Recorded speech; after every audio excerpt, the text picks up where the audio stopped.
Hello Lomzy team, welcome back to my channel. It's your girl Lomzy. My name is Uloma Ezike. Welcome back to today's tutorial. Today I'll be taking you guys through how I make this jumpsuit. It's an order from a client, so I'll be taking you through how I go about my cutting on a normal day. It's my normal way of cutting, so you guys join me and let's go cutting. So if you want to learn how I cut every day, let's go cutting. Yeah, so this is a design we are working on, the jumpsuit she has asked for.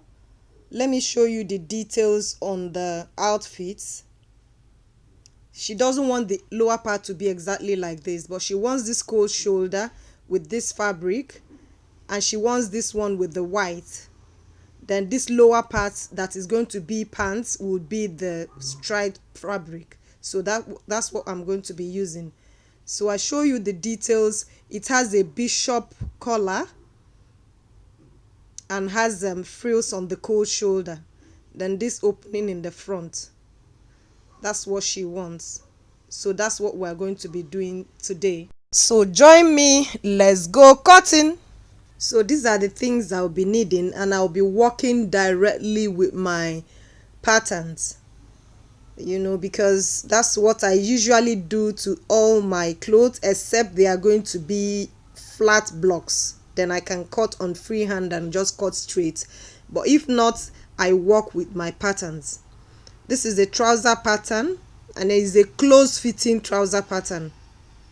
The length, her length is 38 inches, and this block is actually a size 10 block. She has length 38 as her length, and this block is actually a full block, so it's 40 inches, and she's a short person, so I am going to be taking away 2 inches from that. And I want to work on this stripe. I want to use this stripe to be standing. I hope this fabric will be enough.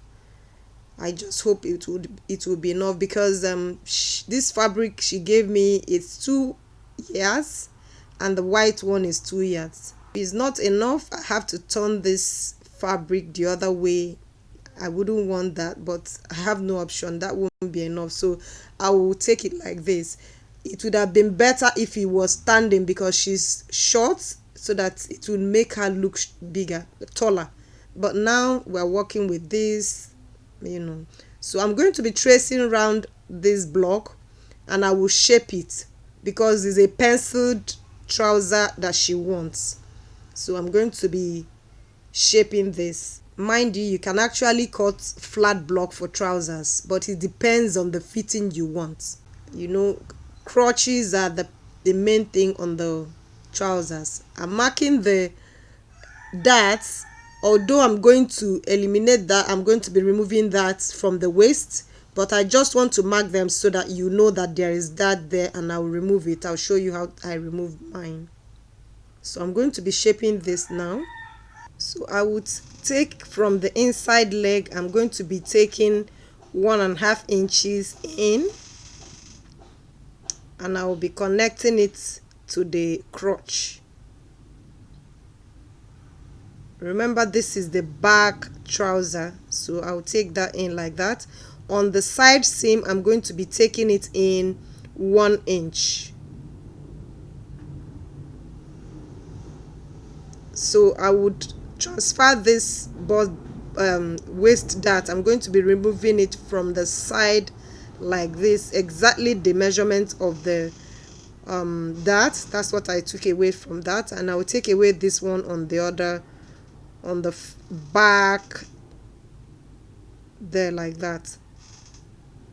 I have 2 darts on the back, so I've taken the first one there and the other one there. So I'm going to be tracing that there like that. Remember, the length of the trouser on the block is 40, so I'm not going to be adding any hemming allowance to that. So I'll be cutting this out. I will cut them out using 1/2 inch all the way around, except for the waist. On the waist, I am going to be leaving 1.5 inches for the upper side, because it's a jumpsuit. So I'm going to be leaving 1.5 inches there, because it's a jumpsuit. If it was to be a trouser, I would have left it like that and have a band there because it's a high waist. This block is a high waist trouser. It will sit on your waist. So I have cut this like this. This is the back. I'm going to be cutting the front now. Remember, I am going to be taking away 2 inches. That's why I have not added any hemming allowance to the length. So I am going to be doing the same thing. I've traced out the front panel. I'm going to be taking away the same thing I did to the back. So inside leg, I'm coming in 1 inch, 1.5 inches like that. And on the side, I'm taking in 1 inch. This will give me a penciled kind of shape. Yes, so the waist dart, I'm going to be taking that from the front and back. I will take a bit from the front and take the other remaining from the side because the dart width is 1/2 inch. So for the upper side, remember I'm going to be adding 1.5 inches because it's a jumpsuit. So that's where I'm going to be cutting from, and I'll add 1/2 inch sewing allowance all the way around like that. So I will cut it out, adding all the allowances. So the back and front is ready. We are going to the bodice part. So I'm going to be tracing around my pattern, and I will separate all that. I will separate the back from the front and all that, and I will also transfer the dart. I have a video on how to transfer a bust dart, so I'll be dropping that in the description section. So you watch the video to know how to transfer your bust darts and all that. So I have done that. I lost my video. Don't mind this cutting you have here. So that's why I have to record it again. I lost this part, but I have transferred my darts to under the arm. Remember what you have in the thumbnail. First of all, I'm going to be measuring the neck because of the bishop neck, because we'll alter this. So I have 8.5 inches, and I have written that on my pattern paper. So remember that we have bishop collar. That's why I had to take that measurement. So you see this cold shoulder, I have marked it there so that I can insert the cold shoulder there. I will turn this dart to a princess dart so that the dart will now be on the armhole line. So that's how I made this like this. So I've transferred the dart from under the arm to the armhole curve, giving it a princess line like that. So I'll be shaping this waist dart. I'll be lowering it 1 inch from here. I would curve it with my hip curve like that, so that I'll give the bust shaping like that. So you make sure you remove any sharp edges. You make it rounded so you don't have any sharp edge. You see what I'm doing? Yeah, so you shape it like that. If you don't do it, you have a very sharp point on your breast part. You shaped it like that, you will see how curvy the bust is rounded. Let me show you. You see how it's rounded like that. So I'll be cutting out the dart to have my pattern there like that. See how curved that bust area is. So I'll be trimming off like this so I don't have any sharp edge.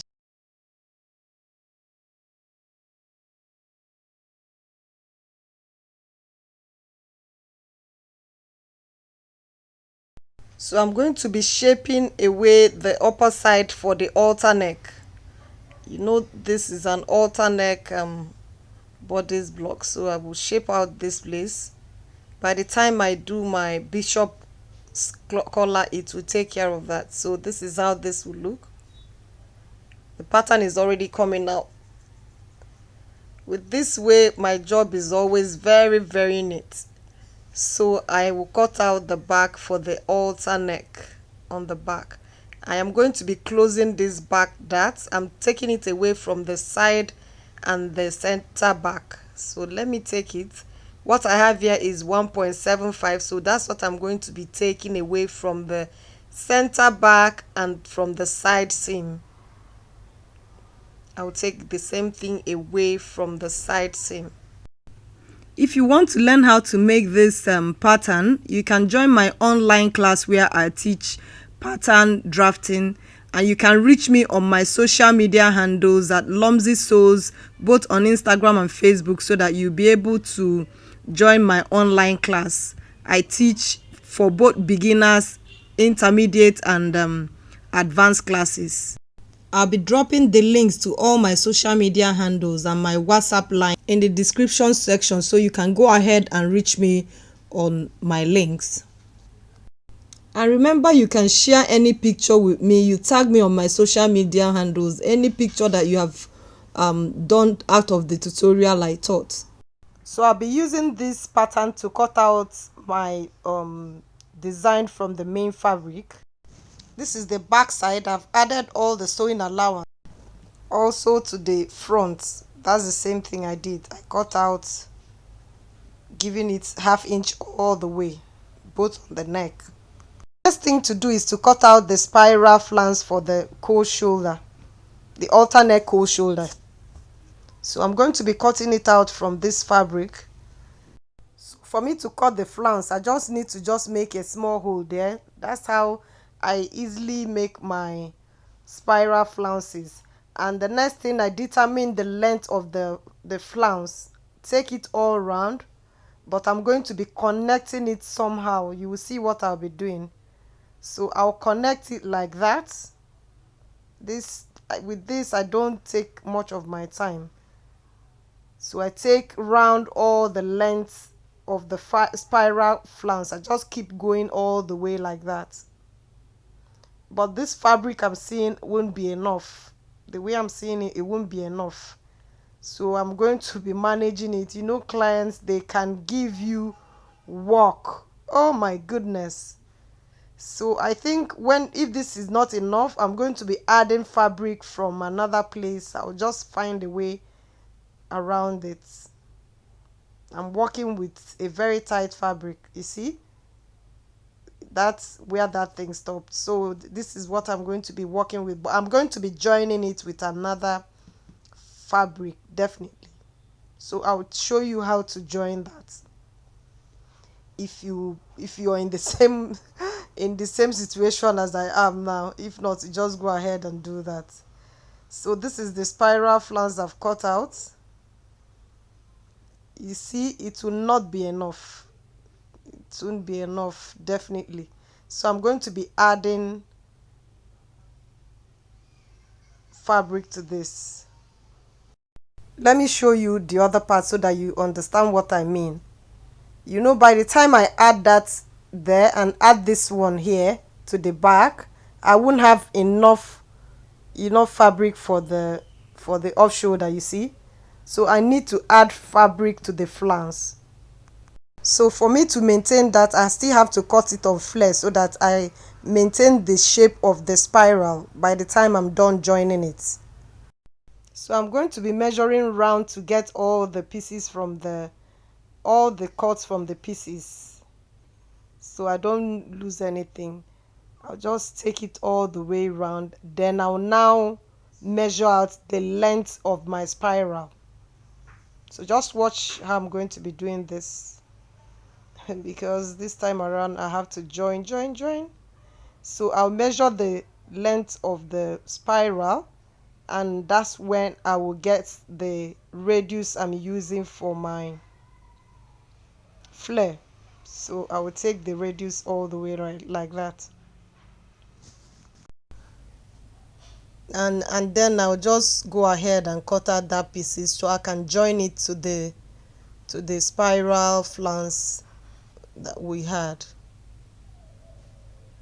Sometimes it's like that. Some clients would want to make something and they will get 1 yard and want you to make something that is for 10 yards. Oh my goodness. So I'm going to be joining this to the spiral flange like that. So after all that, the next thing you have to do is to add the mandarin collar or bishop collar, whichever one you know it with. I have a video on how to make a bishop collar. I will drop that in the description section below, so you go and watch that video on how to make a mandarin collar. Yeah. So the next thing to do is to join these clothes, and I'll be back to show you the outcome. So you see how nice this is? Remember to subscribe to my channel and hit the notification bell icon because I teach detailed sewing tutorials and DIYs. And you can join my Facebook group, Sewing Tutorials by Lomzy. So see you in my next video, and it's going to be a banger. See you guys.